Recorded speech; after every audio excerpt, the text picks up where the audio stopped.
My fiancée and her parents made a joke out of my late mother right there at our rehearsal dinner in front of everyone. I didn't even hesitate, I called the whole wedding off on the spot. I'm 33 years old, and until recently I was engaged to Carolyn, a woman I truly believed I'd grow old with. We met about 6 years back at a backyard cookout through some mutual friends. She had this infectious smile, cracked jokes like it was second nature, and honestly, we hit it off instantly. A year ago, when I proposed, I didn't second-guess it. Everything just felt right, right person, right time. But marrying Carolyn wasn't just about her. I was also tying myself to her family whether I liked it or not. Her parents, Frank and Catherine, are the type who thrive on attention. Always the loudest in the room, never short on opinions, and constantly tossing out unsolicited remarks like it's their job. At first, I chalked it up to their personalities, figured they were just outspoken. But over time, it became clear that their sense of entitlement seeped into pretty much everything they did.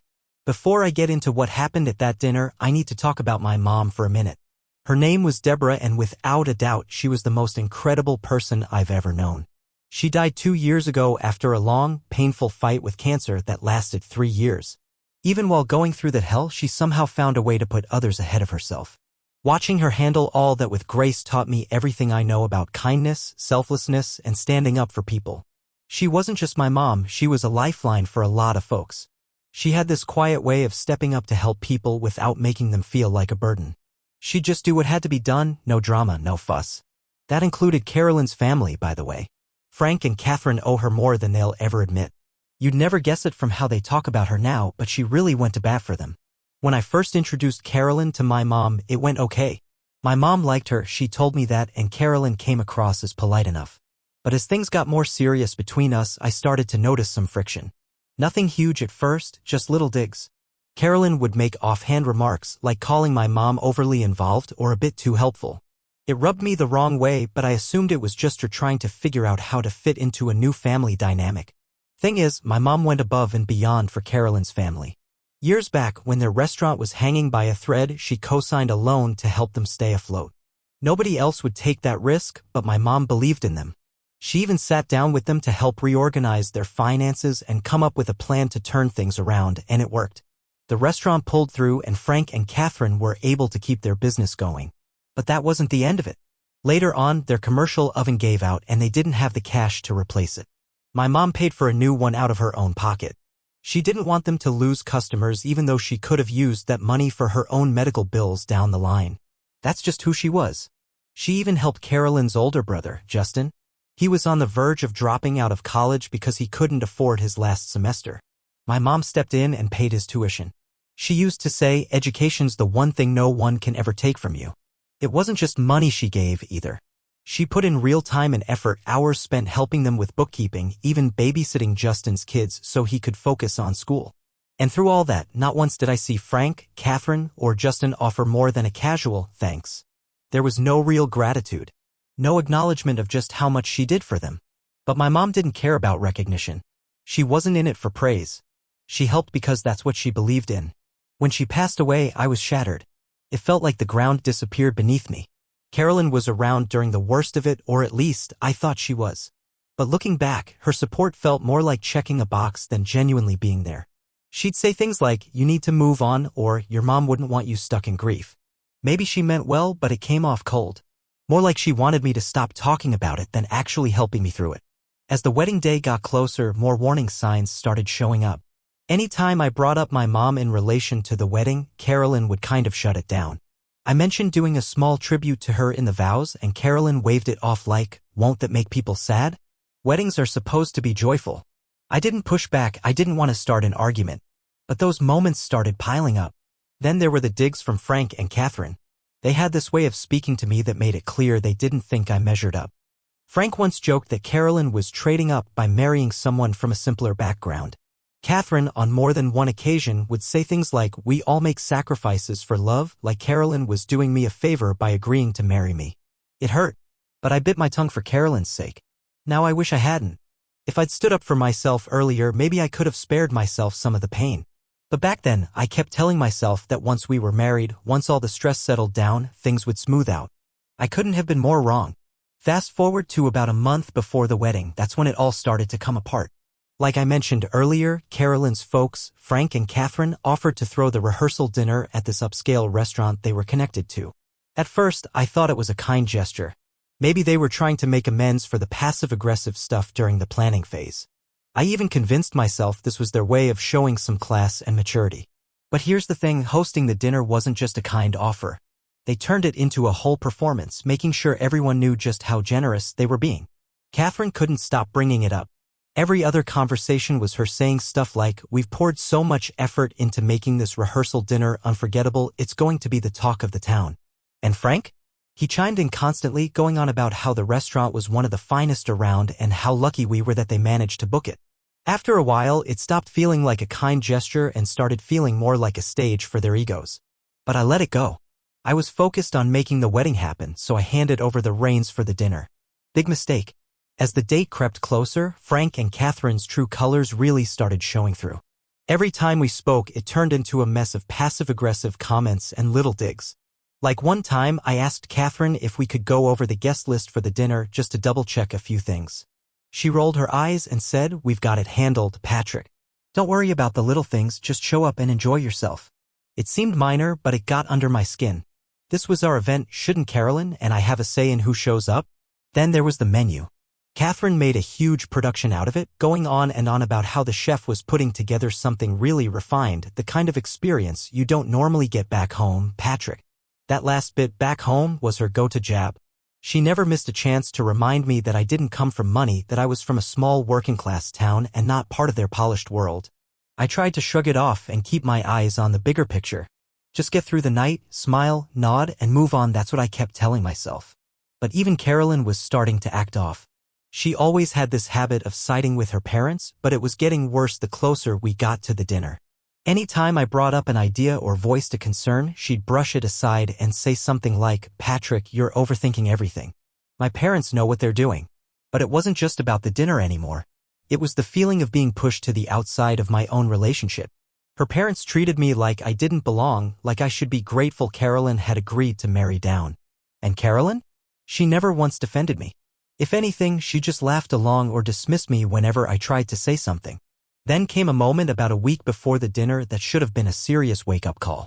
Carolyn and I were over at her parents' house trying to finalize a few last-minute wedding details. Catherine was in full event planner mode, flipping through binders full of seating charts and flower arrangements like she was organizing a royal gala. I made a simple suggestion, maybe the centerpieces could be a bit more understated, something my mom would have liked. Without even lifting her eyes from the binder, Catherine goes, "Well, Deborah had interesting taste, didn't she? But this is Carolyn's day. Let's keep it modern, shall we?" I froze. It was a quiet dig, but man, it hit hard. Carolyn didn't flinch, didn't say a word. Just kept scrolling through her phone like she hadn't even heard it. I wanted to speak up right then and there to call Catherine out, but I bit my tongue. I didn't want to turn it into a fight. Now I regret that silence more than anything. Every tiny insult was stacking up, but I kept brushing them aside, thinking I was keeping the peace. All I really did was set myself up for the blow that was coming. When the day of the rehearsal dinner finally rolled around, I could already feel this thick layer of tension hanging in the air. Carolyn and I rode to the restaurant together, and I tried to make small talk just to break the silence. She barely looked up from her phone. I asked if she was excited, and she just shrugged. "It's just a dinner, Patrick. Don't stress about it. Just a dinner, right?" We pulled up to the restaurant, and Frank and Catherine were already there, playing host like they owned the place. Frank stood by the entrance, shaking hands and slapping backs like some politician. Catherine was inside barking orders at the staff, making sure everything was just so. Honestly, the whole vibe felt more like a corporate event than something meant to celebrate a couple getting married. The restaurant was ridiculously over the top, white linens, chandeliers, silverware that probably needed instructions. It screamed, "Look at how important we are." And me? I just felt out of place, like I didn't belong in that world. As guests started showing up, I noticed something off. Nearly every single person there was from Carolyn's side. Her family, their extended relatives, and a bunch of people I didn't even recognize who turned out to be business associates of her parents. My side? Just a handful, my dad, my sister, and a couple of close friends and relatives. That was it. I pulled Carolyn aside and asked, "Hey, what's going on? Why is it mostly your family here?" She gave me this tired look and said, "Patrick, your family's small. My parents had to fill the room somehow. It's not a big deal. Not a big deal." That was her line for everything. But to me, it was a big deal. I bit my tongue again and tried to mingle, but deep down I knew this wasn't about us. This wasn't a celebration of our love or our future together. It was a show, a performance. Frank and Catherine had taken over what was supposed to be a meaningful night and turned it into a spotlight for themselves. Once dinner wrapped up, that's when the real circus started, speech time. And of course, Frank was the first to grab the mic. He held it like he was about to give some keynote address at a business convention instead of saying a few heartfelt words at his daughter's rehearsal dinner. He cleared his throat dramatically and opened with, "Welcome, everyone. Tonight we're here to celebrate the joining of two families. Our Carolyn and, of course, Patrick." The way he said my name, like he'd just swallowed something bitter.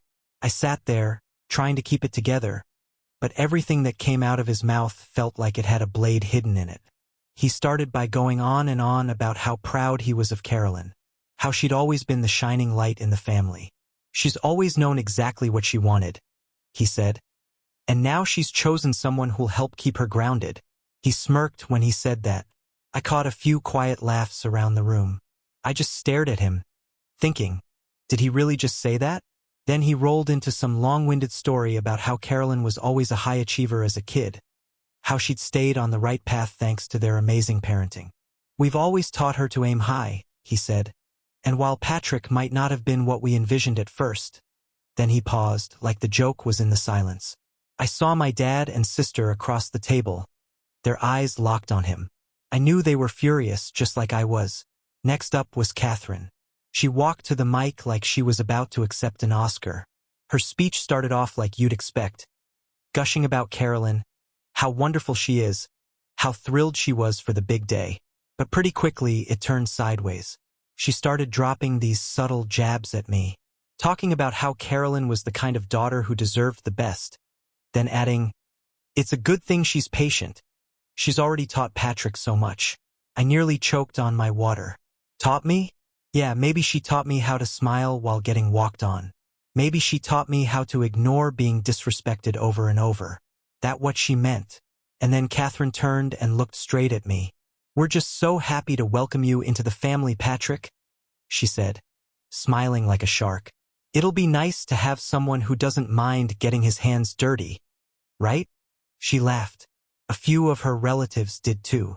I glanced at Carolyn, hoping she'd step in, say something. But nope. She was laughing right along with them. Just when I thought it couldn't get more painful, Frank stood back up, clinked his glass to get the room's attention and said, "One last thing before we wrap up. I want to take a moment to mention someone who's no longer with us. Someone who helped shape who Patrick is, his mother, Deborah." For one brief second, I thought maybe he was going to say something kind, something respectful. But of course not. "Deborah was certainly one of a kind," he said. "She had a way of inserting herself into things, didn't she? Always had a strong opinion on how things should be done." He laughed like it was a funny memory. Then Catherine chimed in, "Oh, she definitely did. Always insisting on helping us even when we didn't ask for it. They were talking about my mom, like she was some nosy neighbor sticking her nose in their business." I couldn't believe what I was hearing. Frank wasn't finished. In all seriousness, he said, pretending to get sincere, "Deborah was generous. Helped us out quite a bit, maybe too much if I'm being honest." He winked like it was an inside joke. The room got quiet, real quiet, but he just kept rolling along. "We'll be sure to keep her spirit alive at the wedding. Let's just hope Patrick doesn't inherit her enthusiasm for taking charge. We wouldn't want him meddling too much, right?" That was it. My blood was boiling. My fists were clenched under the table. My face felt like it was on fire. I looked at Carolyn, silently begging her to say something to shut this down. But she just laughed like it was nothing. "Oh, Dad, stop," she said, brushing it off like they were just being playful. Playful? They were mocking the memory of the woman who raised me, who helped them, who gave everything she had without ever asking for anything back. And Carolyn thought it was funny? The worst part? Frank and Catherine had this smug look the whole time, like they thought they were charming, like the whole room was just eating it up. But when I glanced around, I could see it on people's faces: confusion, discomfort. Not everyone was in on the joke. When Frank finally sat down, the room was thick with tension. You could feel it. You could hear it. People picked up their forks again and started clinking glasses, pretending like that train wreck of a speech hadn't just happened. Carolyn leaned over and whispered, "Are you okay?" Her tone was so casual, like she was asking if I wanted another drink or something. I didn't say anything. I just nodded, jaw tight, trying not to explode. Then Catherine walked over to our table with that same fake smile. "Patrick," she said in her syrupy sweet voice, "I hope you weren't offended. Frank and I just wanted to bring a little humor to the evening. It's all in good fun." That was it. Something inside me snapped. I pushed back my chair, it scraped loudly against the floor. I stood up, shaking.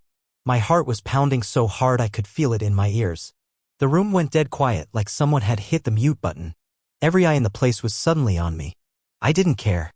Frank and Catherine mocking my mom in front of everyone was already more than I could take. But Catherine's fake apology, that pushed it over the edge. "Are you serious right now?" I said, my voice low but tight with anger. The chair behind me was still tilted from when I stood, like it hadn't caught up to what was happening. Catherine looked like a deer caught in headlights.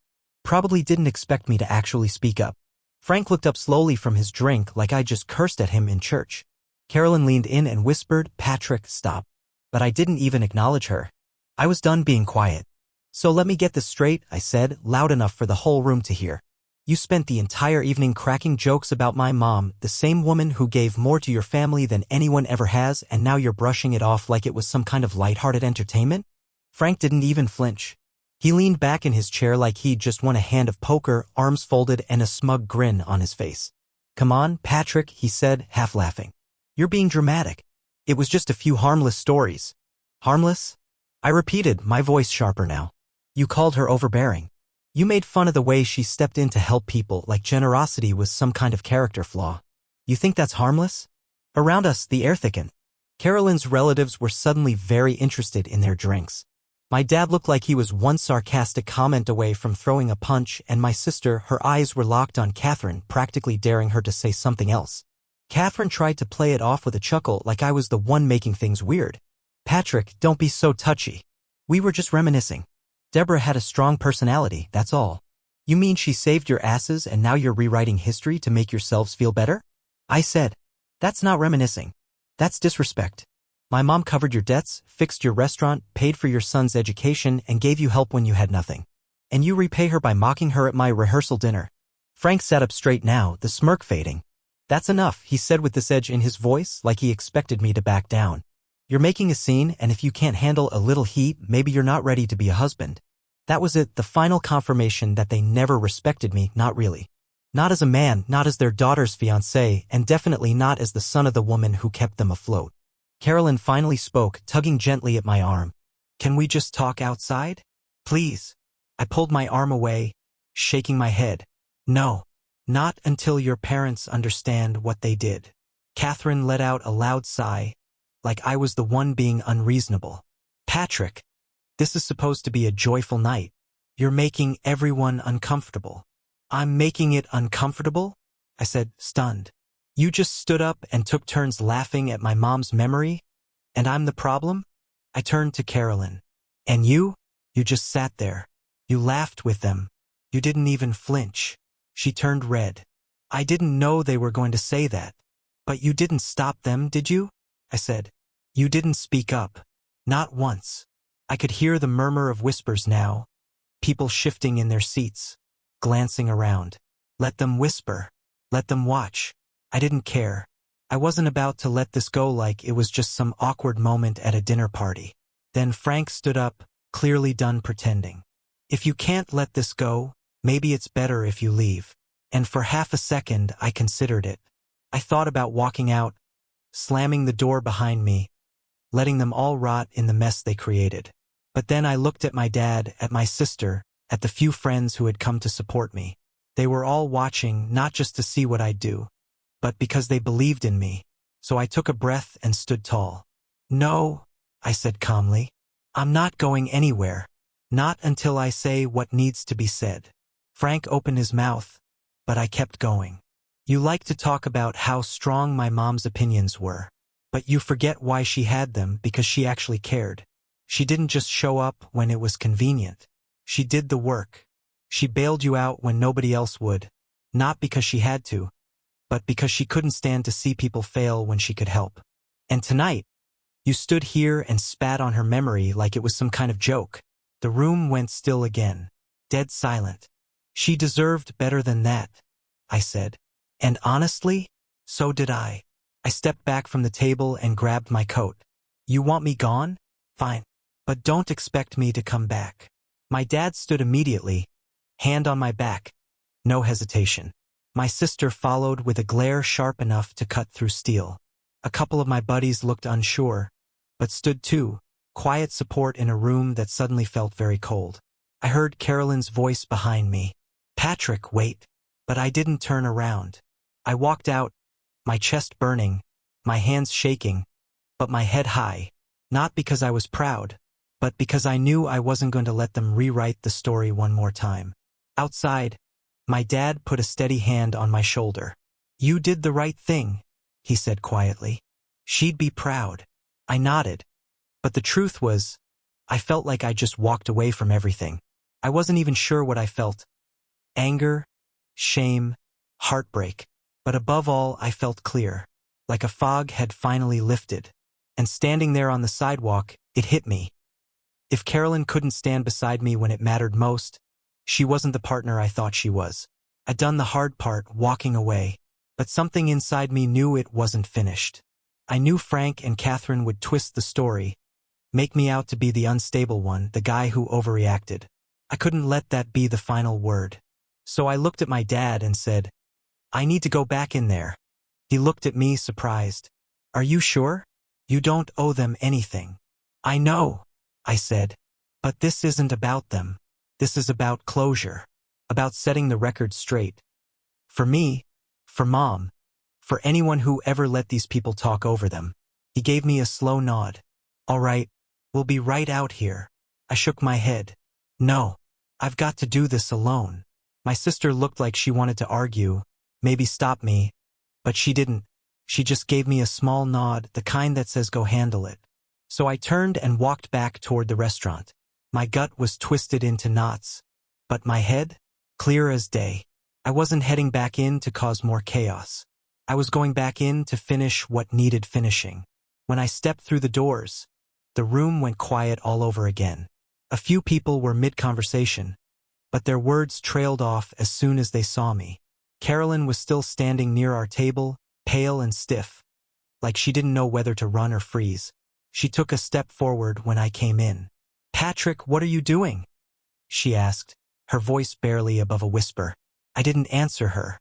I didn't even slow down. I walked right past her and made my way to the front of the room where Frank and Catherine were still sitting, sipping wine like they just hosted a successful gala. Frank raised an eyebrow when he saw me coming, like he was surprised I had the nerve. Catherine flashed that same polished, phony smile she'd worn all evening. Well, that didn't take long, Frank muttered with a smirk. I didn't acknowledge him. I turned to face the entire room and spoke loud enough to carry across the space. Excuse me, folks, I said, voice calm, but firm. I just have one more thing to say. The chatter died immediately. Utensils were lowered. All eyes turned toward me. I know this probably isn't how you expected the night to go, I said. And believe me, it's not how I pictured it either. But after everything that's been said and done here tonight, I don't see any point in pretending anymore. I took a deep breath. My hands were steady now. I wasn't shaking. I was done being polite. There's not going to be a wedding. You could practically hear the sound of hearts dropping across the room. Gasps. People whispering. Someone's wine glass hit a table a little too hard. Carolyn's face went white, then red. Her hands flew to her mouth. Patrick, no, she said, voice cracking.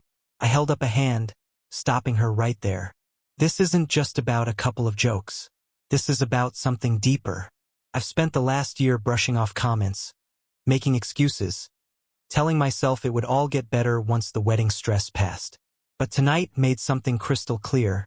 This family doesn't respect me. And more importantly, they never respected my mother. Frank leaned back again, clearly irritated now.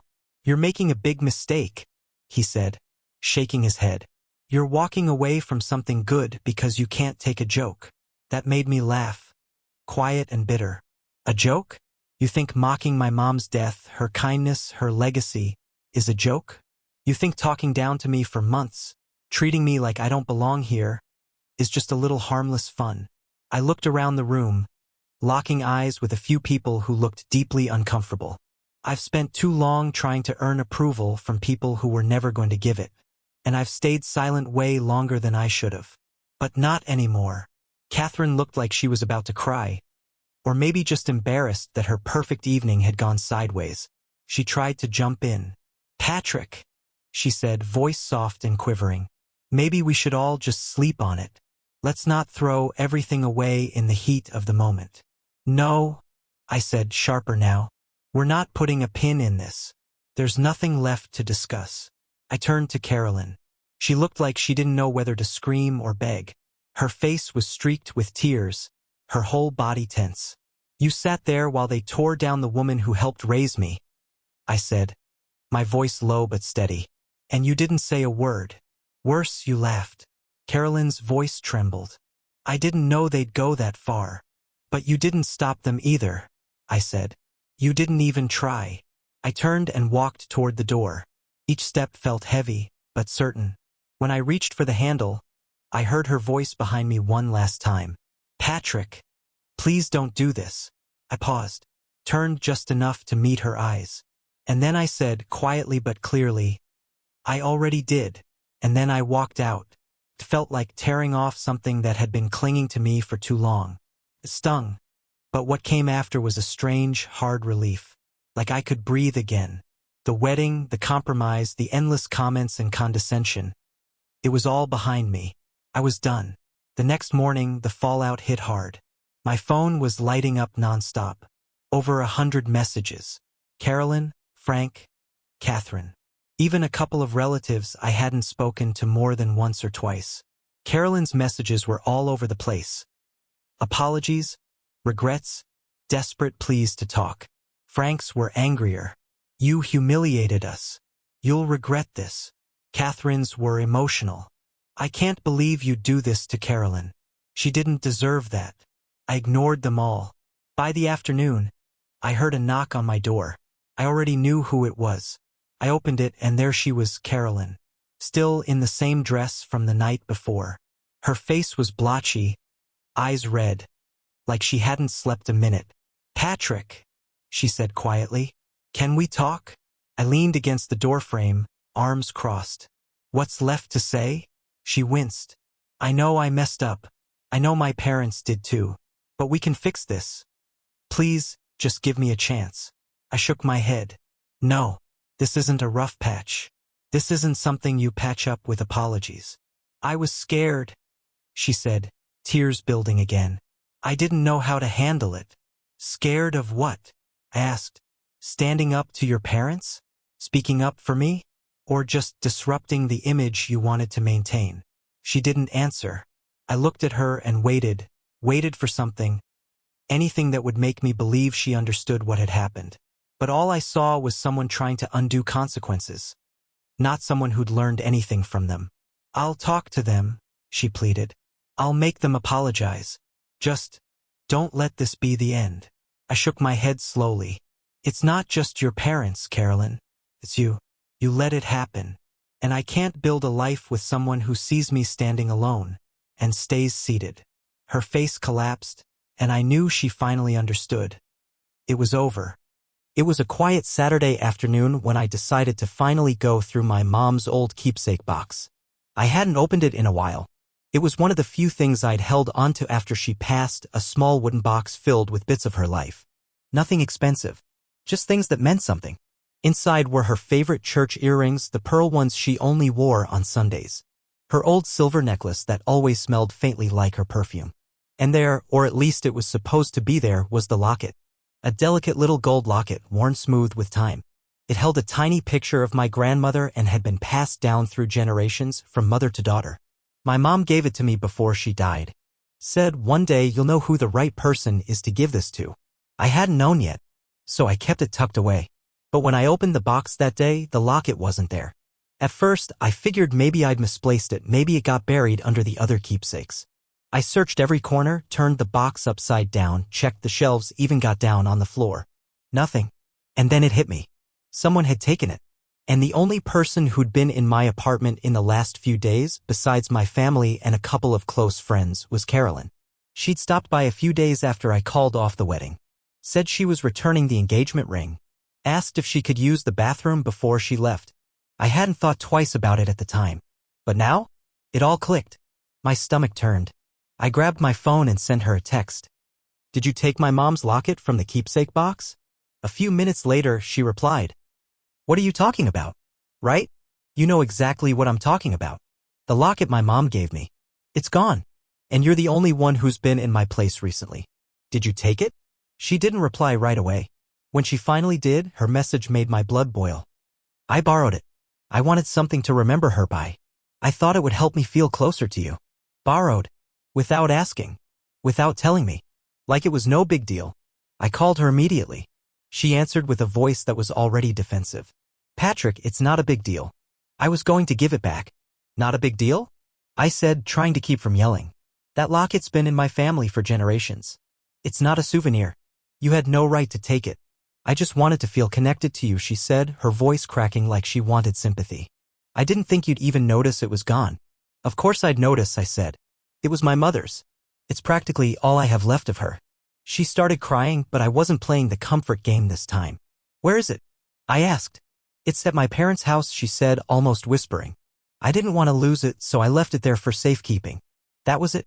That was the final line crossed. "You stole something that didn't belong to you. Something sacred to me.